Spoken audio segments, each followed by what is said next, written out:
దేవుని ప్రజలారా, ఈరోజు వాక్యం వెంటనే మీరు ఇంకా నమ్మి బాప్తిసం పొంది ఉండకపోతే ప్రభునామంలో మీ సేవకుని అడగండి.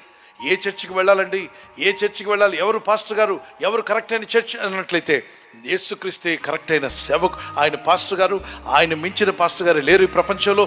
ఆయన పరిశుద్ధుడు, పవిత్రుడు, నేను ఎంతో ప్రేమిస్తున్నాడు. ఆ ప్రభు అయిన యేసు నీ కొరకు రక్తం కార్చి ప్రాణం పెట్టాడు.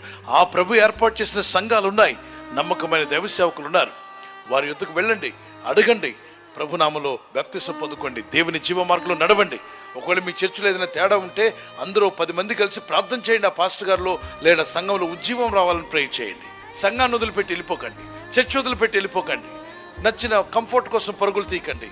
మా సంఘంలో అంతగా ఉజ్జీవం లేదు, అయితే అలా ఉజ్జీవం లేదనిపించిన 10 మంది కలిసి ప్రార్థన చేయండి, 7 కలిసి ప్రార్థించండి. దైవజనుడు అంతగా స్పష్టంగా వాక్యం చెప్పలేకపోతున్నాడు, అయితే ఆయన కొరకు ప్రార్థన చేయండి. ప్రభా, ఈ ఆదివారం బలంగా వాక్యం చెప్పే మనసానికి